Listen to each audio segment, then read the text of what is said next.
Assalamualaikum warahmatullahi wabarakatuh. Perkenalkan, nama saya Winda Apriani dengan NIM 2103346 dari Prodi Pendidikan Fisika, Fakultas Matematika dan Ilmu Pengetahuan Alam. Nah, pada video kali ini saya akan membahas materi tentang energi alternatif dan energi terbarukan. Yang pertama, pengertian energi terbarukan. Energi terbarukan merupakan suatu energi yang diperoleh dari sumber yang dapat diperbaharui atau tidak dapat berkurang dalam waktu kehidupan manusia. Misalnya, umum yang sering kita jumpai adalah matahari dan angin.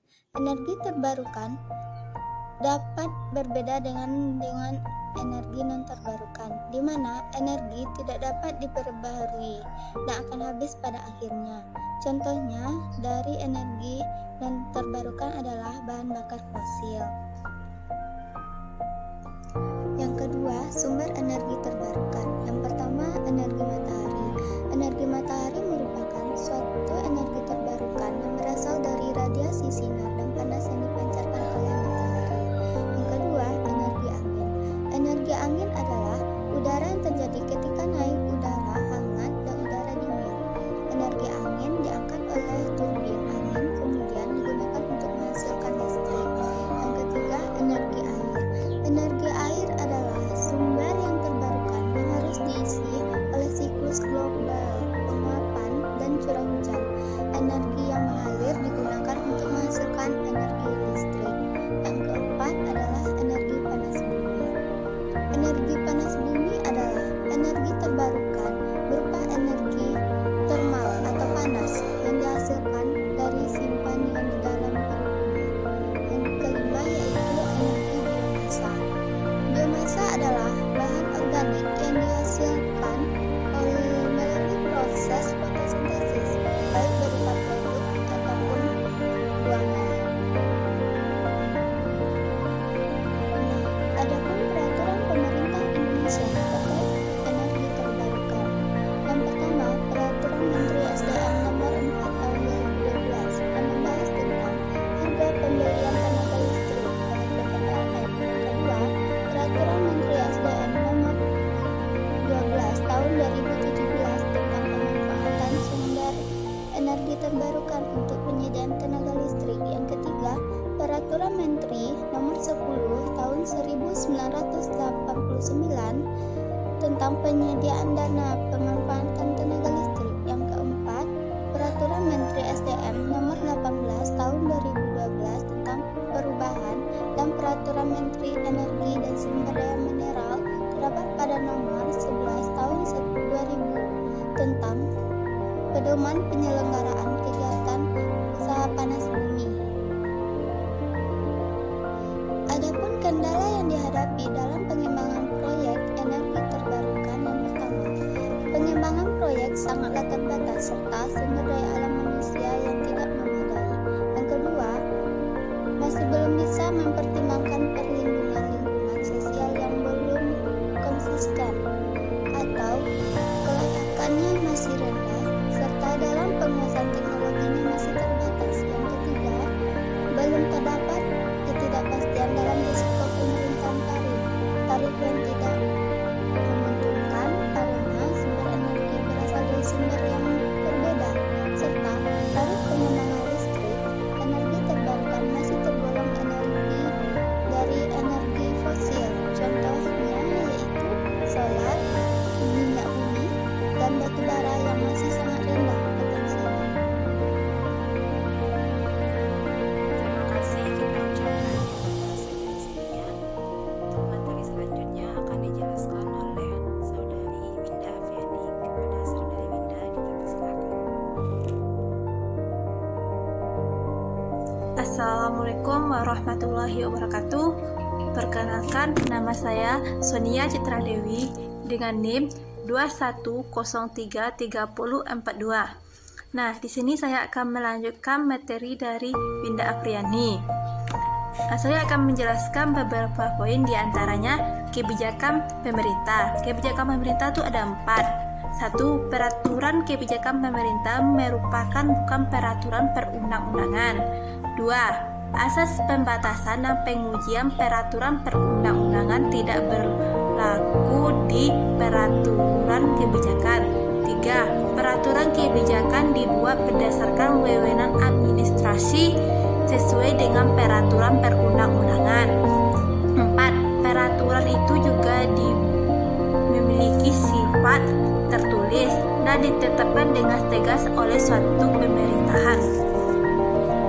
Selanjutnya, tentang dampak lingkungan dan kesehatan dari pengembangan energi baru. Dampak yang terbesar dalam pemanfaatan energi terbarukan itu adalah dampak lingkungan. Selain itu, dampak energi terbarukan sangat berdampak besar terhadap pencemaran dan kerusakan lingkungan hidup serta dapat menyebabkan risiko terhadap kesehatan manusia. Selanjutnya itu tentang potensi energi baru dan energi terbarukan di Indonesia. Indonesia kaya akan potensi energi baru dan energi terbarukan yang cukup besar, yakni mencapai 417,8 gigawatt. Potensi energi baru dan terbarukan di Indonesia ini seperti air, surya atau matahari, panas bumi, angin, biomasa. Tapi potensi yang besar ini belum bisa dimanfaatkan secara optimal. Maka ada beberapa potensi ini mengalami penyusutan, seperti potensi pada air atau PLTA dari 75 gigawatt menjadi 26 gigawatt. Nah, sekarang itu menjelaskan tentang potensi dan pengembangan energi baru dan terbarukan di Kota Semarang. Ada 4 buah potensi energi baru dan terbarukan di Kota Semarang, antara lain 1. Potensi pengembangan biogas. Menurut survei yang telah dilakukan oleh Dinas Peternakan dan Kesehatan Hewan Provinsi Jawa Tengah pada tahun 2016, populasi hewan ternak di Kota Semarang sebanyak 19.779,95 animal unit dengan kepadatan hewan ternak 52,93 animal unit per kilometer bujur sangkar. Biogas adalah limbah dari kotoran hewan yang menghasilkan metana yang lebih banyak dari limbah pertanian maupun hewan manusia. Yang dimanfaatkan untuk dijadikan energi baru dan terbarukan adalah kotorannya. 2. Potensi pengembangan energi listrik tenaga sampah. Sampah merupakan pokok utama permasalahan dalam kehidupan kita sehari-hari karena sekian juta ton sampah yang dihasilkan oleh manusia, baik dari limbah industri, rumah tangga, dan lain-lain. 3. Potensi pengembangan pembangkit listrik tenaga mikrohidro. Pembangkit listrik tenaga mikrohidro menggunakan tenaga air sebagai penggerak turbin sehingga menghasilkan listrik power, merupakan energi terbarukan yang sangat besar digunakan sumber energi listrik. 4. Potensi pengembang pembangkit listrik tenaga surya. Di Kota Semarang, sinar matahari sangat menyinari rata-rata wilayah yang ada di Kota Semarang. Karena itulah potensi pengembangan panel surya hanya dapat dihitung pada wilayah dengan permukiman teratur, yaitu wilayah yang jarak antara bangunannya yang jelas, memiliki pola tertentu, aksesibilitas tinggi, serta kepadatan bangunan yang rendah, sehingga energi surya memiliki ruang yang luas untuk menangkap radiasi matahari. Dan yang terakhir itu menjelaskan tentang pemanfaatan energi terbarukan untuk mendukung substitusi BBM atau bahan bakar minyak. Terdapat 4 buah. 1. Kondisi atau keadaan energi saat ini sekali mengajarkan kita bahwa usaha serius atau sistematis untuk menerapkan sumber energi terbarukan guna mengurangi ketergantungan terhadap bahan bakar fosil perlu segera dilakukan. 2. Penggunaan sumber energi terbaru sangat ramah lingkungan.